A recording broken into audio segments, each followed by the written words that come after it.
Bonjour à tous, c'est Cyril Léger, alias LuronBCH pour PokerStrategy.com. Cette vidéo est la troisième de la série consacrée à la revue de session de Poker Stratège.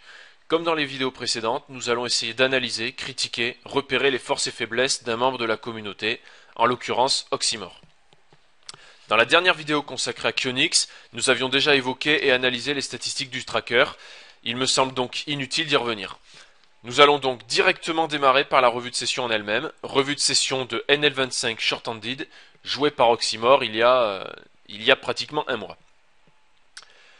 J'ai simplement sélectionné les mains qui m'intéressaient, donc j'ai supprimé toutes les mains où il n'y avait pas eu d'action pré-flop évidemment, toutes les mains qu'on a foldées, toutes les mains où il y a eu un petit peu d'action comme les rois ou les as mais qui n'ont pas nécessité un grand intérêt, où ça s'est fini pré-flop, ou ça s'est fini à tapis pré-flop. Donc j'ai simplement sélectionné les mains qui me semblaient avoir un intérêt par rapport à ce que j'essaie d'expliquer pour être un joueur gagnant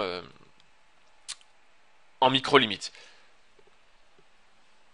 Voilà, donc du coup, par la force des choses, les stats qui vont être affichées ici ne vont pas avoir véritablement de valeur puisque l'échantillon de main est vraiment dérisoire par rapport à ce qu'on peut estimer nécessaire pour avoir des stats fiables. Donc on va pas trop se fier aux stats, on va simplement se fier à ce qu'on peut ressentir sur les mises des adversaires, à ce qu'on aurait pu faire différemment. Est-ce qu'il y avait des moments où on aurait pu prendre un petit peu plus de valeur sur certaines mains, est-ce qu'on n'aurait pas pu passer sur d'autres coups, etc., etc. Donc on va simplement essayer de regarder les coups en eux-mêmes et voir là où Oxymore a pêché et là où il a plutôt bien joué.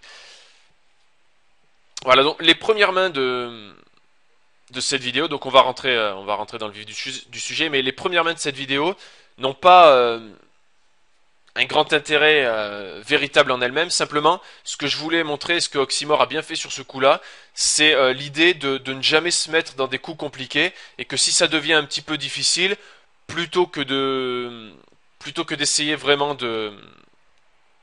d'analyser le coup en lui-même et prendre un petit peu trop de risques, par moment, il vaut mieux se dire bon ben tant pis, je sais pas trop, je passe. Et c'est un petit peu ce que je voulais montrer sur ces premières mains.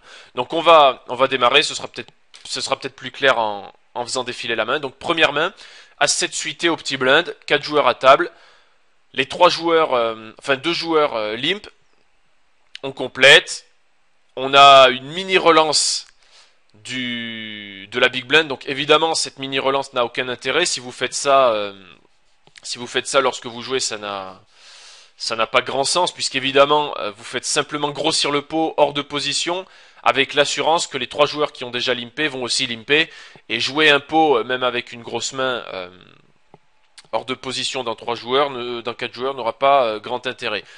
De plus, si vous avez une grosse main, autant faire grossir le pot un petit peu plus que 50 centimes. Donc évidemment, tout le monde va... Ah, bon, petite erreur, mais a priori tout le monde aurait dû compléter. Donc bref, ça change pas grand-chose. Le bouton à compléter, et évidemment nous aussi. Le board nous apporte la top pair avec un tirage Ken backdoor et tirage couleur backdoor.